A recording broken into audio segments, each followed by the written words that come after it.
काली अंधेरी रात में घने जंगल के रास्ते से होकर एक बस जा रही होती है और उस बस में तीन दोस्त महेश, राजू और सोनी बैठे आपस में मस्ती कर रहे होते हैं। तभी अचानक बस के रुकने से टायरों की आवाज सुनसान जंगल में गूंज जाती है। अचानक ऐसे बस के रुक जाने से तीनों दोस्त बहुत डर जाते हैं। तभी सोनी से रहा नहीं जाता और वो उत्सुकता में ड्राइवर से डरते हुए कहती है, अरे भैया, आपने बस क्यों रोक दी? दिखाई नहीं देता, आगे सवारियां खड़ी है। अच्छा भैया। अब कंडक्टर बस का गेट खोलता है और सुरेश अपने परिवार के साथ बस में चढ़ ही रहा होता है। तभी कंडक्टर उससे पूछता है, टिकट टिकट, अरे जल्दी जल्दी चढ़ो सब। कहाँ जाओगे तुम लोग? तिमावाड़ी। ठीक है, बैठो। सुरेश अपने परिवार के साथ बस में बैठ जाता है। कमला सुरेश के साथ बैठी होती है और उसके पीछे दीपक और मोहिनी भी बैठ जाते हैं। उनको बैठते हुए ड्राइवर अपनी सीट के ऊपर लगे शीशे से उसको देख रहा होता है। बैठते बैठते कमला अपने बेटे और बहू से कहती है, ये तो अच्छा हुआ लल्ला, बस मिल गई, नहीं तो तीमावाड़ी को तो बस वाले दिन में जाने से मना ही कर देते हैं और हमको इतनी रात में सवारी मिल गई। लगता है आज का दिन हमारे लिए बहुत खास है। ये सुनकर पीछे बैठे तीनों दोस्त एक दूसरे की तरफ आश्चर्य से देखने लगते हैं। बस का माहौल बहुत शांत और डरावना होता है और खिड़की से हवा के टकराने की आवाज साफ सुनाई दे रही होती है। तभी सोनी से रहा नहीं जाता और वो पीछे से बोलती है, आंटी, ऐसा क्या है तीमावाड़ी में? तीमावाड़? कुछ नहीं बेटा, तीमावाड़ी थोड़ा जंगल से घिरा पहाड़ी रास्ते पर है ना, इसलिए जल्दी कोई बस वाला वहाँ जाने को राजी नहीं होता। वाह, तब तो वहाँ घूमने में मजा आ जाएगा। चलो दोस्तों, हम लोग वैसे भी घूमने निकले हैं, अब तीमावाड़ी भी घूम लेते हैं। तीमावाड़ी बहुत ही खतरनाक जगह है और मैंने बहुत लोगों से सुना है कि वहाँ छलावा लोगों के पीछे पड़ जाता है और उनके सोचने समझने की शक्ति खत्म कर देता है। ड्राइवर बोल ही रहा होता है कि अचानक बस के नीचे से किसी चीज के टकराने की आवाज से वो एकदम से ब्रेक मारता है और सब लोगों को बहुत तेज झटका लगता है और सब आगे की ओर झुक जाते हैं। अरे ड्राइवर, तेरा दिमाग खराब है क्या? ऐसे लगाए जाते हैं ब्रेक? अरे लगता है इसने शराब पी रखी है, पागलों की तरह बस चला रहा है और भूतों की कहानी से हमें सबको डरा रखा है। बेवड़ा कहीं का। नहीं, अरे नहीं, लगता है बस के नीचे कुछ टकराया है। चलो ड्राइवर साहब, देखो चलकर क्या हुआ है। अब ड्राइवर और कंडक्टर बस के चारों टायर चेक करते हैं तो वो बिल्कुल सही होते हैं। थोड़ी देर में ही सुरेश नीचे उतरता है और टायरों पर नजर मारता है। सब कुछ सही होने पर वो तीनों वापस बस में चढ़ जाते हैं। लेकिन अब सुरेश बहुत अजीब व्यवहार करने लगता है। वो सबको छलावा की कहानी सुनाने लगता है जिससे मोहिनी और राजू बहुत डरने लगते हैं। कमला सुरेश को ऐसा करने से रोकती है मगर सुरेश अपनी ही धुन में होता है। तुमने सही कहा ड्राइवर साहब, छलावा बहुत ही ताकतवर और भयानक काला साया होता है। वो सबको अपनी बातों से छलकर अपने वश में कर लेता है और बाद में अपने शिकार के साथ बहुत मजे से खेलकर उनको मार देता है। सब बड़े ध्यान से सुरेश की बात सुन रहे होते हैं। तभी सोनी को अचानक भूख लगने लगती है और वो महेश और राजू को ये बताती है। थोड़ी दूर बस चलने के बाद सुरेश अचानक ड्राइवर को बस रोकने के लिए बोलता है, अरे भैया, क्या हो गया? ऐसा बस रोकने के लिए क्यों बोल रहे हो? मुझे बहुत तेज भूख लग रही है और वो देखो सामने एक ढाबा दिख रहा है, चलो वहाँ चलकर कुछ खाते हैं। नहीं नहीं, मुझे अच्छे से पता है, इस रास्ते पर कोई ऐसा ढाबा नहीं है। मैं रोज यहाँ से निकलता हूँ। अरे हो सकता है ये ढाबा आज ही नया खुला हो। चलो ना, जाकर कुछ खाते हैं, मुझे बहुत जोर से भूख लगी है। अब ड्राइवर, कंडक्टर, राजू और सोनी बस से उतरकर ढाबे की तरफ बढ़ते हैं। सोनी ने ढाबे पर आवाज लगाई तो ढाबे के अंदर से एक आदमी निकलकर सामने खड़ा हो गया। सोनी ने उससे खाने के लिए कहा। थोड़ी देर में वो आदमी एक कटोरे में नूडल लाकर सोनी को देता है। सोनी मजे से नूडल खाने लगती है। तभी राजू की नजर सोनी के मुंह पर पड़ती है और वो जोर से चिल्लाता है, सोनी! ये क्या किया तूने पागल? मेरे नूडल गिरा दिए। सोनी, ये नूडल नहीं है, तू कीड़े खा रही है। ये बात सुनते ही सोनी डर जाती है, लेकिन उसके मुंह में जो कीड़े थे उन कीड़ों ने सोनी के गले को काट दिया और उसकी गर्दन नीचे गिरते हुए लुढ़क कर राजू के पैरों के पास आ जाती है। तभी राजू ने देखा ढाबे वाला आदमी हवा में उड़ने लगता है और जोर जोर से तुम सब मरोगे ऐसा चिल्लाते हुए हवा में धुआं बनकर गायब हो जाता है।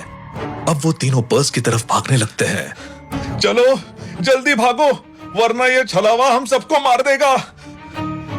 जल्दी चलो, जल्दी चलो। अब ड्राइवर बस को जल्दी से वहां से भगाता है। बस में झटका लगने से दीपक की नींद खुल जाती है। तब मोहिनी रोते हुए दीपक को सोनी के मरने की दर्दनाक बात बताती है। अब बस में सब डरे सहमे बैठे होते हैं। तभी कंडक्टर सबको बोलता है, ड्राइवर साहब, आगे भीमगढ़ गांव पड़ेगा, वहां रुक जाना, हम सबकी जान बच जाएगी, वरना छलावा हमको मार देगा। थोड़ी देर में ड्राइवर कंडक्टर को बताता है कि सामने भीमगढ़ 1 किलोमीटर पर है, ऐसा बोर्ड लगा है। तब कंडक्टर समझ जाता है कि छलावा अभी भी उन सब के साथ है और उनकी बातें सुन रहा है। वो ड्राइवर को बताता है कि उसने झूठ बोला, ऐसा कोई गांव नहीं है, और बस रोकने से मना कर देता है। ड्राइवर के साथ सारे लोग बहुत डरे होते हैं, लेकिन सुरेश फिर से छलावा की कहानी सुनाने लगता है, जिस पर कमला उसको डांट देती है। और तभी अचानक पेड़ की डाल टूटकर बस की खिड़की को तोड़ते हुए कमला के मुंह में घुस जाती है और कमला की वहीं मौत हो जाती है। माँ, माँ। इस छलावा ने अम्मा को भी मार दिया, अब वो हम सबको भी मार देगा। बस में ड्राइवर, महेश और राजू बहुत डर जाते हैं। तभी दीपक अपनी माँ की मौत से बौखला जाता है और सबको शक की नजरों से देखने लगता है और कंडक्टर को पकड़कर बोलता है, तू ही है ना छलावा, मैं तुझे बस से बाहर फेंक दूंगा। अबे तू पागल हो गया है क्या? छलावा ये नहीं है, मुझे तो छलावा तू लग रहा है। अब वो लड़की मरी तो तू आराम से बैठा सो रहा था। अब सब एक दूसरे के ऊपर छलावा होने का इल्जाम लगाने लगते हैं। तभी एकदम से तेज आवाज आती है और बस का टायर फट जाता है और बस इधर उधर होते हुए एक पेड़ से टकरा गई। सब सामने की सीट से टकरा जाते हैं, लेकिन सुरेश अपनी सीट पर सीधा बैठा रहता है। जब मोहिनी सामने देखती है तो उसकी चीख निकल जाती है और वो घबराते हुए सबको सामने की तरफ इशारा करती है। जब सामने देखते हैं तो सहम जाते हैं, क्योंकि ड्राइवर के सर का आधा हिस्सा कट चुका होता है। भागो, अपनी जान बचाओ, छलावा किसी को नहीं छोड़ेगा, सबको मार देगा।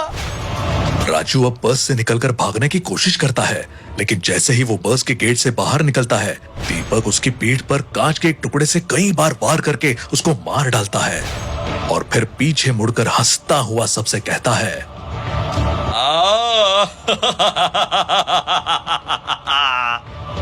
मर गया छलावा। पापा, मैंने छलावा को मार दिया। माँ, मैंने तुम्हारी मौत का बदला ले लिया, मैंने मार दिया उसे। अब किसी को डरने की जरूरत नहीं है।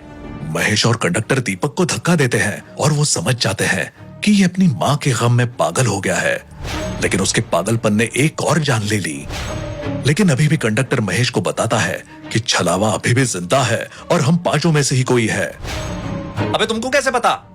क्योंकि मैंने सुना है, अगर कोई इंसान छलावा को पकड़ लेता है तो वो अपने असली रूप में आ जाता है, और यहाँ अभी भी छलावा अपने असली रूप में नहीं आया।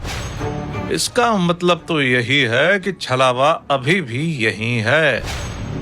बेटा, मुझे लगता है कि महेश और कंडक्टर में से ही कोई एक छलावा है। मैं इस कंडक्टर को मारता हूँ और दीपक बेटा, तुम इस महेश को मार दो। सुरेश के ये बोलते ही दीपक कंडक्टर से लड़ने लगता है और कंडक्टर जंगल में अपनी जान बचाने के लिए भाग जाता है। दीपक भी उसके पीछे भागता है और मोहिनी दीपक के पीछे भागने लगती है। अब बस में सुरेश और महेश अकेले बचते हैं। तभी सुरेश महेश को मारने के लिए आगे बढ़ता है। अंकल, मैं छलावा नहीं हूँ, मुझे छोड़ दो।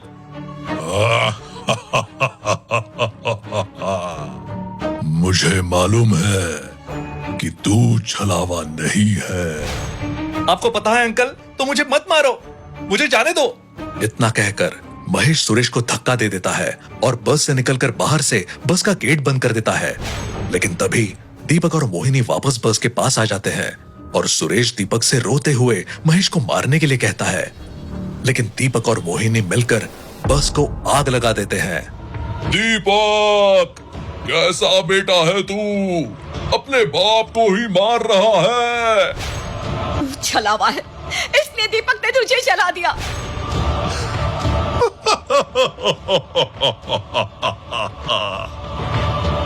हाँ, मैं ही छलावा हूँ।